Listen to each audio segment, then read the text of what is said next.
Ok, estamos de volta ao vivo aqui no Rede Verdade, hoje tendo o prazer de estar recebendo aqui o jornalista e escritor pernambucano Magno Martins, que está lançando o seu 10º livro aí dentro da sua trajetória, o estilo Marco Maciel, sobre essa figura pública e política aqui do Brasil, ex-vice-presidente da República, e Magno, como repórter, como jornalista, como sagaz observador da política, acompanhando um pouco dessa história aqui. Magno, deixa eu aproveitar você, porque você vai dizer o local do lançamento e tudo, mas deixa eu aproveitar, como é que você está vendo aí um ano do governo Lula, 2023, está fechando o ano do 3º mandato do governo Lula, depois de uma eleição 2022, assim, para ficar na história. Qual é a sua leitura, assim, se dá para você fazer isso em 30 segundos, se vira nos 30? Claro, eu acho que o presidente Lula, ele está querendo fazer um governo realizador, como ele fez nos 2 primeiros mandatos, com a economia muito mal, em frangalhos. Então ele não vai repetir o que ele fez lá atrás. E um governo sem uma política econômica. Você sabe qual é a política econômica do governo Lula? Não tem. Na campanha, inclusive, quando ele era forçado nos debates a falar sobre política econômica, ele não tinha uma definição da política econômica. Do ponto de vista de política, ele tem uma articulação muito ruim com o Congresso.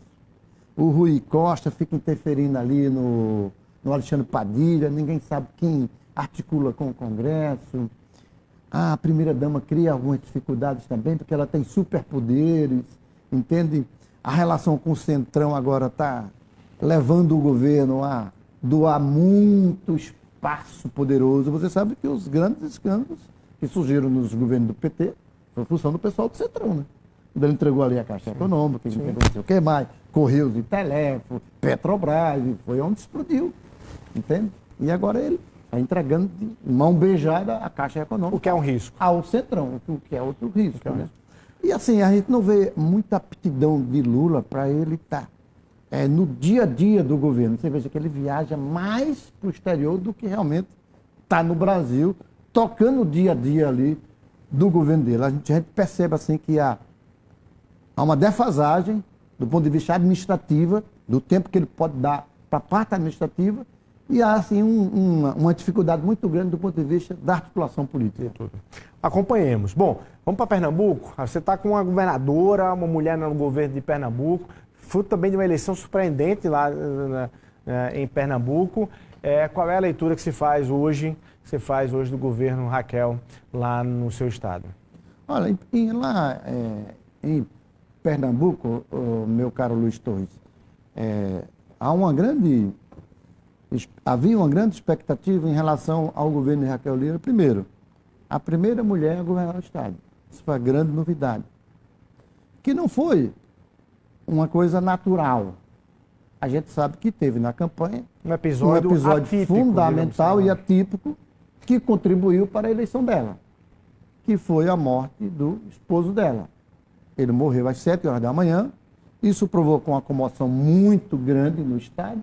Você tem uma ideia, se você for buscar do ponto de vista científico os números, você vai no Google, 315 mil pessoas procuraram o número dela no dia da eleição, porque não sabia sequer o número dela e ia votar. Então houve uma comoção muito grande. Mas isso não é fato novo em Pernambuco. Pernambuco já está na 3ª eleição de comoção. Eduardo Campos com o avô Arraes. Arraes tinha morrido um ano antes. Eduardo usou muito a imagem de Miguel Arraes na televisão e tal, que provocou uma certa comoção. E a queda do avião quando Eduardo morreu, que elegeu Paulo Câmara. Então nós estamos em Pernambuco já na 3ª eleição de comoção. O processo natural em Pernambuco era de que fosse para o segundo turno Marília Arraes e o Anderson Ferreira, que representava a reprodução da polarização nacional. Mas esse episódio mudou o curso. Mexeu um quadro. Mudou o curso da campanha. Esse que Raquel assume o governo. E ela assumiu assim. Dá para perceber em Pernambuco que nesse primeiro ano de governo, ela não tem uma identidade, o governo dela. Não tem um rumo. A gente não sabe o que é que Raquel quer do governo. Ela tem uma articulação muito ruim. Ela não se articula com a Assembleia Legislativa. Perdeu vários projetos importantes. Sofreu derrotas na Assembleia Legislativa. Ela tem dificuldade de diálogo, entende? Do ponto de vista de projetos estruturadores de Pernambuco, a gente não viu nada ainda, em um ano de governo. E a saúde, que foi uma das prioridades dela, a saúde de Pernambuco está um caos. A gente não viu mudança em absolutamente nada lá. E a segurança pública, que ela só veio lançar um plano agora para a segurança, fechando o primeiro ano da gestão dela. Daqui a 20 e poucos dias, nós vamos fechar o primeiro ano de governo. E ela lançou há 10 dias o plano de segurança pública, mas não detalhou como ela vai reduzir a violência. Disse que o plano dela é reduzir em 30% até 2026, mas não disse como. É um milagre? Como é que você vai reduzir? Sim. Porque quando o Eduardo Campos lançou o Pacto pela Vida, eles, nós vamos reduzir assim. Sim. E explicou. Inclusive, usamos para a Paraíba, né? A Paraíba usou um tanto quanto esse planejamento Pacto pela Vida. Com o Cláudio Lima, foi Isso. secretário de Segurança e foi secretário lá também, né? Exatamente. É isso? É. Então, a gente assim, porque quando você chega ao final do primeiro ano do governo, você tem aquela identidade, né? Qual é a identidade do governo de Raquel? Eu não sei. Então, pela régua de Magno Martins, no primeiro ano, pelo menos, não passou. Tem 3 anos ainda para se recuperar, mas no primeiro ano não passou, né, Magno? Pois é. Falemos então de Marco Maciel. Vamos lá, lançamento do livro hoje em João Pessoa. Diz aí horário e local para as pessoas que quiserem acompanhar, os amantes da história, da política na Paraíba e seus admiradores também. Luiz Torres, primeiro agradecer aqui a Campina Grande. Nós fizemos um grande lançamento ontem em Campina Grande, na Câmara de Vereadores.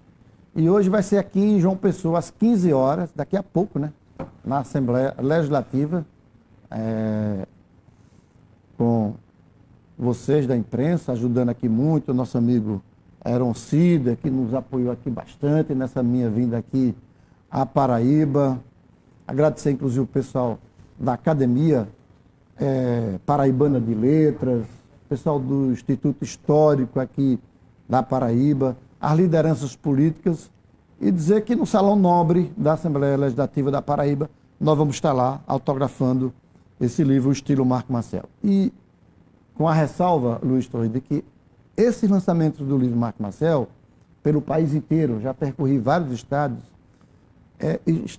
esses lançamentos estão se transformando numa grande homenagem a Marco Maciel. Então, aqueles políticos de geração que conviveram com o Marco Maciel, ou que não conviveram, que admiram o trabalho dele, admiraram o trabalho dele e tal, tudo, eles sempre vão a esse lançamento, fazem discurso, prestam homenagem, e eu tenho certeza que a Paraíba vai prestar hoje uma grande homenagem a Marco Maciel. Bom demais. Vamos almoçar rápido hoje para poder estar lá. Magno, obrigado pela presença aqui. Obrigado. Produza mais livros e venha mais vezes à Paraíba. Muito obrigado. Muito obrigado, Luiz Torres. Parabéns pelo seu trabalho. Bom demais. Bom, vamos ficando por aqui. A você o nosso abraço. Muito obrigado pelo carinho sempre da sua audiência. E até amanhã, se Deus quiser.